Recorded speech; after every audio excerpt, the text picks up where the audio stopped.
Today we are going to start exercise 7.1, question number 3 of coordinate geometry. But before starting this question, let's have a quick recap of the concepts which we are going to use in this question. Okay, first of all we have equilateral triangle. Equilateral triangle. Yes, आप में से बहुत से बच्चों को पता होगा कि equilateral triangle क्या होता है. Equilateral triangle के नेम से ही पता चल रहा है कि equilateral मतलब आपके पास equal sides होती हैं इस triangle में. Equal sides. All sides are equal. इसमें सिर्फ सब साइड्स इक्वल नहीं होते बल्कि ऑल एंगल्स भी इक्वल होते हैं. When all sides are equal, then all angles are equal. अब क्या आपको ये पता है कि इसका एंगल क्या है, जो कि ऑब्वियसली इक्वल एंगल है, तो वो एंगल क्या है? ठीक है, that equal angle is 60 degrees. ठीक है, अगर आपको ये नहीं पता कि ये 60 डिग्रीज एंगल कैसे आता है तो मैं आपको जल्दी से बता देती हूँ कि ये एंगल किस तरह से आएगा. ये हमारे पास इक्विलेटरल ट्राइंगल है. लेट्स सपोज इसका ये एंगल ए है, ये एंगल भी ए है और ये एंगल भी ए है. You should know this thing that sum of angles of a triangle is always equal to 180 degrees. इन तीनों एंगल्स को हम ऐड करेंगे. a plus a is equals to 180. ये हो जाएगा 3a is equals to 180 और यहाँ से आ जाएगा a is equals to 180 divided by 3 जो कि होता है हमारे पास 60. तो अब आपने क्या याद करना है कि इक्विलेटरल ट्राइंगल में all sides, all angles are equal and each angle is of 60 degrees, right? Let's move toward isosceles triangle. Isosceles triangle, yes, आप लोगों को बिल्कुल सही पता है. Isosceles triangle is a triangle which have two sides same, two sides equal. अब इसकी जब two sides equal होती हैं तो likewise two angles equal होते हैं. अब कौन से angles equal होते हैं मैं आपको जल्दी से बता देती हूँ. This is a triangle. Let's suppose it's an isosceles triangle. इसकी ये दो sides equal हैं.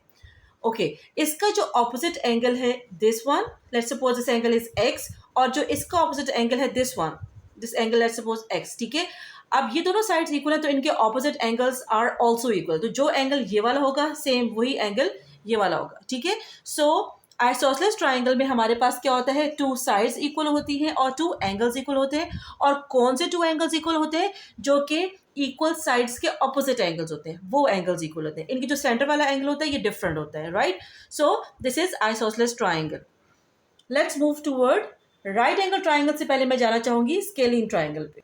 So what is a scalene triangle? Scalene triangle is a triangle which have no same side, no equal side, or we can say all sides are different.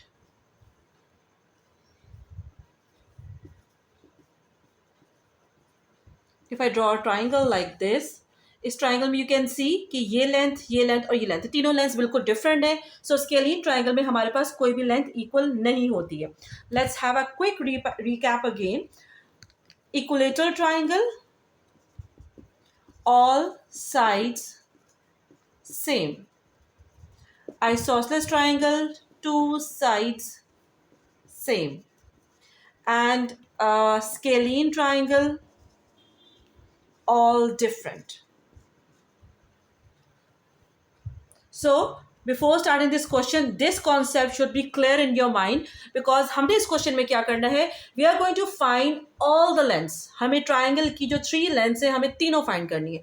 और अगर आपके पास side same आएंगी तो वो आपके पास equilateral triangle होगा. अगर 2 sides equal आएंगी तो वो आपके पास आइसोसेलेस ट्राइंगल होगा. अगर कोई भी साइड सेम नहीं आएगी तो that would be scalene triangle. So simply you have to find lengths in this question. Let's move toward right angle triangle. Right angled triangle, yes.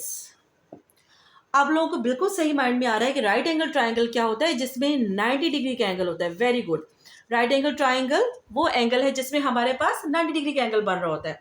अब इसके अलावा यू शुड नो कि अगर आपको प्रूव करना हो कि राइट एंगल ट्राइंगल है या नहीं, तो what you do, you use Pythagoras theorem. And what is Pythagoras theorem? It is hypotenuse square is equals to base square plus perpendicular square. So whenever you have to prove that whether it is a right angle triangle or not, you use Pythagoras theorem. अब इसको apply करने के लिए you should know that what is hypotenuse, what is base and what is perpendicular. तो इस length को generally हम कहते हैं कि ये लेंथ हमारे पास बेस है, this length is perpendicular and the length which is opposite to 90 degree is hypotenuse.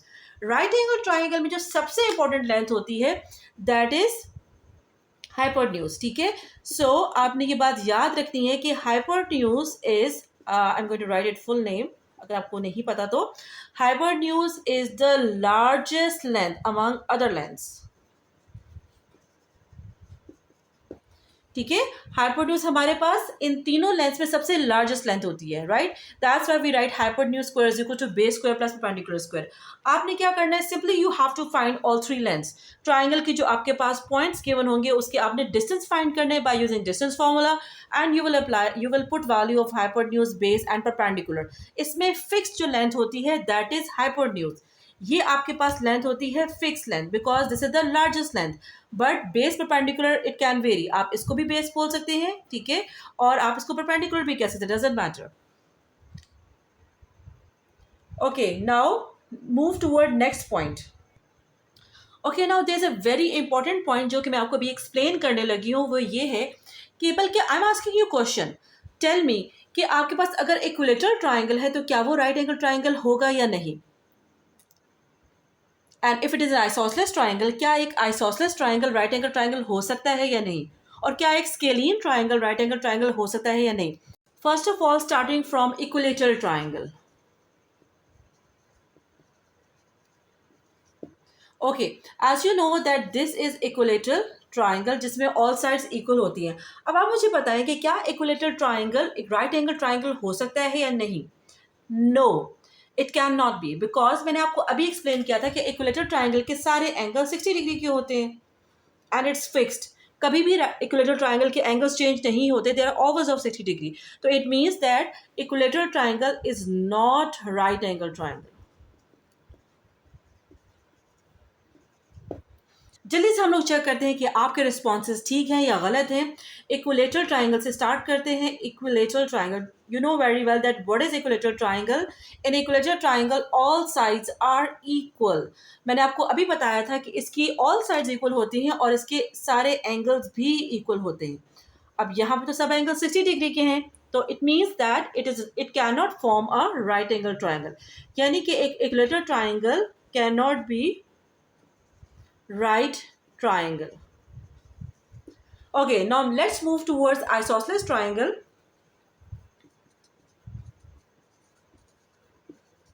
Isosceles triangle can be a right angle triangle. This length and this length is equal and this is right angle triangle. आप generally कोई values लेके खुद से इसको prove भी कर सकते हैं.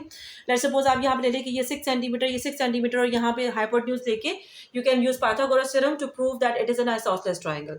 सो isosceles triangle can be a right angle triangle, can form a right triangle. Okay, let's move towards scalene. So scalene can also form a right angle triangle. These all lengths are different और यहाँ पे जब आप Pythagoras theorem apply करेंगे तो you will come to know that this can also form a right triangle. ठीक है, तो this concept is very important. लेकिन still we are going to apply Pythagoras theorem for working steps. हम prove करेंगे right angle triangle, but before this you should know the concept कि equilateral triangle can not form a right angle triangle, but isosceles and scalene they can form. But and we are going to apply Pythagoras theorem to prove this. Okay, now next point is perimeter. That what is perimeter? If you talk about perimeter, so you should know the concept that what is perimeter. Perimeter is sum of all the boundary lines. आपके पास कोई भी shape हो, right? और we just talk about triangle. Let's suppose हमारे पास ये acute triangle है और इसकी ये length A है, ये length B है और ये length C है. तो इसका perimeter हो जाएगा A plus B plus C. But आपका ये कॉन्सेप्ट आपको आना चाहिए. ज़रूरी नहीं कि वो आपको ट्राइंगल ही दें, वो कोई और शेप भी दे सकते हैं, ठीक है, बिकॉज यू नो कि आपके एग्जाम्स एसएलओ बेस्ड होने, तो you should know the concept that what is perimeter. Perimeter is sum of all the boundary lines. एक बात याद रखना कि पेरीमीटर में कभी भी हम सब्ट्रैक्ट नहीं करते, हमेशा हम बाउंड्री लाइंस को ऐड करते हैं आउटर बाउंड्रीज को। अगर आपके पास कोई लेंथ इनसाइड आ रही हो या ओवरलैप कर रही हो कंपाउंड शेप में, तो हम उसको ऐड नहीं करते और ना ही हम कभी सब्ट्रैक्ट करते हैं, right. Now let's move toward first part. Hope आप लोगों को ये कॉन्सेप्ट क्लियर हो गया होगा। स्टिल अगर आपको कोई पॉइंट समझ में नहीं आया तो you can ask me in comment box. Starting question number 3, first part. First of all, what is given? It is given that there are 3 vertices of a triangle. ये हमें given है। और इसके अलावा एक बड़ी इंपॉर्टेंट चीज़ है, वो ये है कि आप यहाँ पे to find ज़रूर लिखें। इसका रीज़न क्या है? बिकॉज इसमें 3 डिफरेंट चीज़ें फाइंड करनी है। अगर आप कोई एक चीज़ में मिस आउट कर देंगे तो आपके मार्क्स डिडक्ट हो जाएंगे। रूब्रिक्स के अकॉर्डिंग जो जो चीज़ उन्होंने आपसे पूछी है उसको वो असेस करेंगे, तो आपने वो सब फाइंड करनी है। इसलिए इट्स बेटर कि आप क्वेश्चन के स्टार्ट में लिख दें, ताकि एंड में आपको ये ना हो कि कोई ना कोई चीज़ आपसे मिस आउट हो जाए। सो फर्स्ट ऑफ ऑल हमें क्या फाइंड करना है? हमें फाइंड करना है टाइप ऑफ ट्राइंगल, कि ट्राइंगल की कौन सी टाइप है, इक्विलेटरल है, आइसोसेलेस है या स्केलिन है। ठीक है, तो पहले हमें फाइंड करनी है टाइप ऑफ ट्राइंगल। उसके बाद हम लोगों को नेक्स्ट प्रूव करना है राइट ट्राइंगल, के ट्राइंगल राइट ट्राइंगल है या नहीं। And what are we going to do for this? We are going to use Pythagoras theorem. अभी हम इसको डिस्कस करते हैं। और थर्ड हमें फाइंड करना है पैरामीटर। अब मैं आपको शॉर्ट से यहाँ पे जल्दी से हिंट भी लिख देती हूँ कि टाइप ऑफ ट्राइंगल हम कैसे फाइंड करेंगे? डिस्टेंस फॉर्मूला से। ठीक है, आपने distance, right, you have to find distance. आपने इस ए बी का डिस्टेंस फाइंड करना है, फिर आपने बी सी का डिस्टेंस फाइंड करना है, और फिर आपने ए सी का डिस्टेंस फाइंड करना है। जस्ट यू हैव टू सी कि 3 साइड्स इक्वल है तो इक्वेटर बनेगा, 2 साइड्स इक्वल तो आइसोसेलेस बनेगा, और अगर कोई साइड इक्वल नहीं है तो स्केलिन बनेगा। राइट एंगल ट्राइंगल के लिए you will use Pythagoras theorem, that is hypotenuse square is equal to base square plus perpendicular square. और पेरीमीटर क्या होता है? सम of all sides. Okay, now starting a question.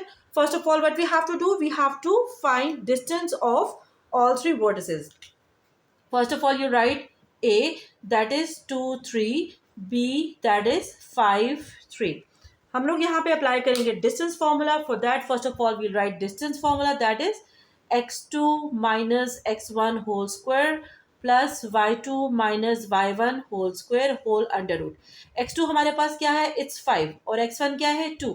So 5 minus 2 whole square plus y2 is 3 and y1 is 3। 3 minus 3 whole square, simply 5 minus 2 is 3 square plus 0 square, तो ये हमारे पास आ जाएगा square root 9 which is equal to 3। तो हमारे पास जो A B है उसका डिस्टेंस क्या आ गया है? That is 3. Then we have to apply distance formula on next 2 points, B point that is 5, 3 or C point that is 2, 1. I'm not going to write distance formula again because I've written it once. I don't have that much space as well. You can write it, it's your choice. B, C is equals to x2 minus x1. This is x2, this is x1. 2 minus 5 whole square plus 1 minus 3 whole square. 2 minus 5 is minus 3 and 1 minus 3 is minus 2. As I told you before कि negative का जो square होता है वो हमारे पास क्या होता है? पॉजिटिव होता है। सो ये आ जाएगा minus square is positive and 3 square is 9, minus square is positive and 2 square is 4. So 9 plus 4 is square root 13. Here it is. Next we have to apply distance formula on AC. A is 2, 3 and C is 2, 1. And we have to apply distance formula on it. So x2, x minus x1. So it's 2 minus 2 square plus 1 minus 3 square whole under root. So 2 minus 2 is 0, 0 square plus minus 2 square, and you know very well that minus square is positive. और ये आपके पास आ जाएगा square root 4 that is equals to 2. Now we have all 3 lengths. AB की length भी हमारे पास आ गई है, BC की लेंथ भी आ गई है और AC की लेंथ भी आ गई. So what are you going to do over here? You will write these 3 lengths again. जो आपने आंसर्स आए आपने उनको लिखना है. A B is equals to 3, B C is equals to square root 13 and AC is equals to 2. आपने इस question को इसी फॉर्मेट पे अटेम्प्ट करना है. Don't forget this, these all points are very important. आप इसी तरह से करेंगे तो आपको इस क्वेश्चन का फॉर्मेट याद रहेगा और कोई पॉइंट मिस आउट नहीं होगा. Now let's see, is it equilateral, scalene और आइसोसेलेस ट्राइंगल? आप ये देख सकते हैं कि इसकी तीनों लेंथ्स बिल्कुल डिफरेंट है. So it is a scalene triangle. Next हमें ये प्रूव करना है कि ये राइट एंगल ट्राइंगल है या नहीं. ये आपके पास एक पॉइंट आ गया है, स्केलीन ट्राइंगल. इसको आप इस तरह से करके, okay. To prove right triangle use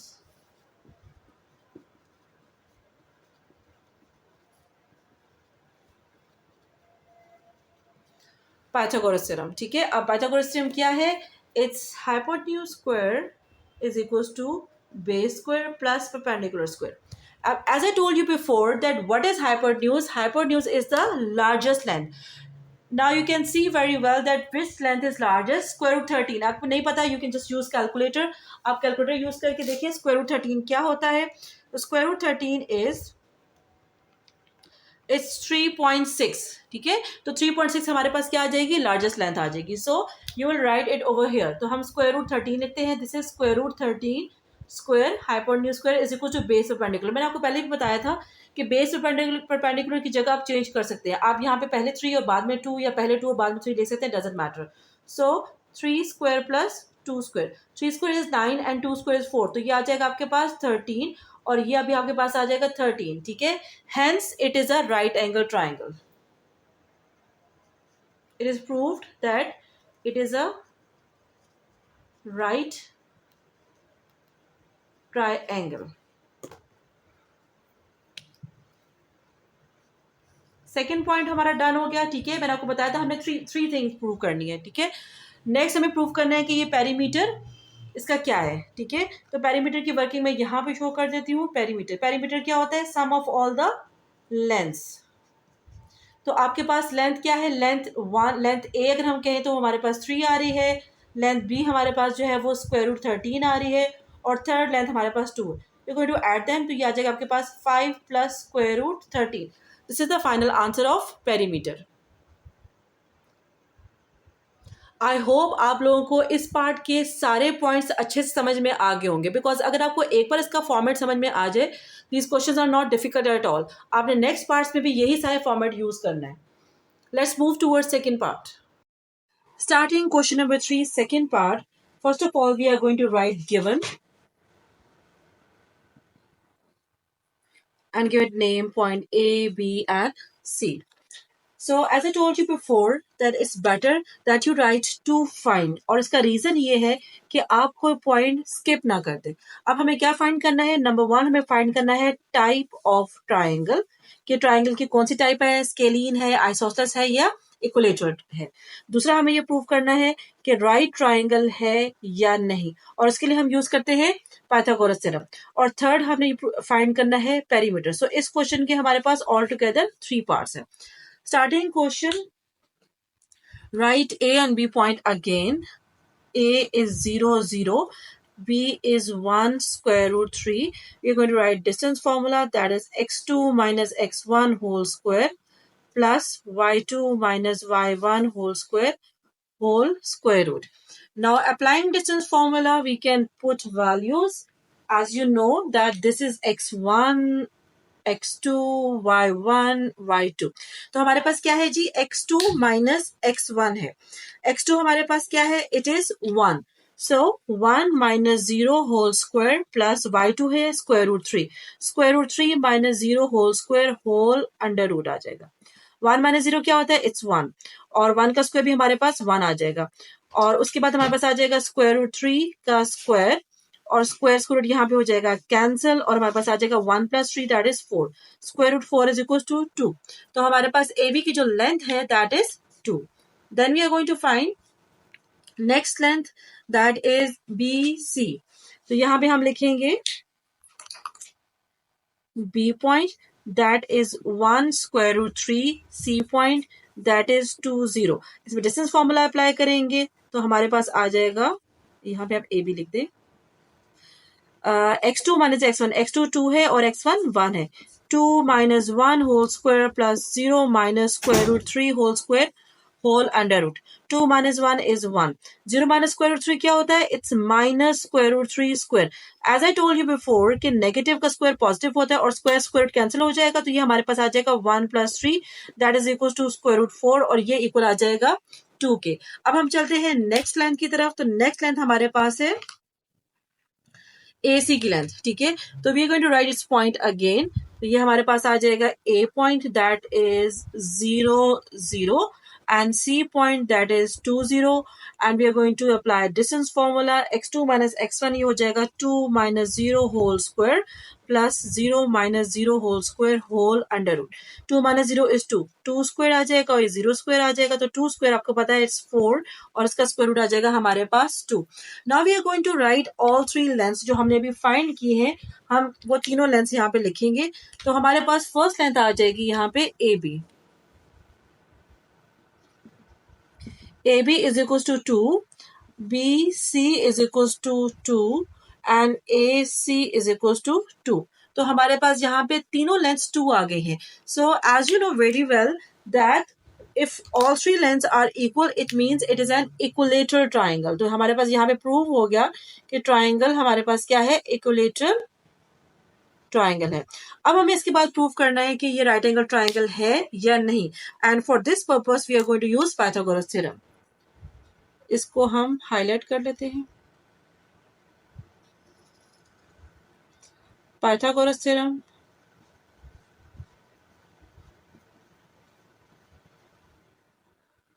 to prove right triangle. So what is Pythagoras theorem? It's hypotenuse square is equals to base square plus perpendicular square. अब आपको पता है कि यहाँ पे इक्विलेटरल ट्राइंगल में all sides are equal. इसमें कोई भी लेंथ हमारे पास लार्जेस्ट लेंथ नहीं है. So what are we going to do?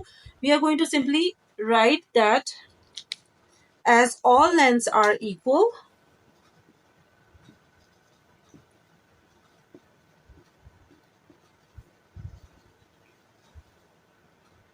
and triangle is equilateral, so it is not right triangle. आप लोगों ने थोड़ा सा इसकी रीजनिंग लाजमी लिखनी है so that examiner should know कि आपका कॉन्सेप्ट क्लियर है. अब थर्ड पॉइंट हमारे पास आता है पेरीमीटर का. So you know very well the formula of perimeter, that what is perimeter? Perimeter is sum of all the boundary lines. So simply we are going to write all the lengths, जो कि हमारे पास आ जाएगा 2 plus 2 plus 2 that is equal to 6. So perimeter is 6.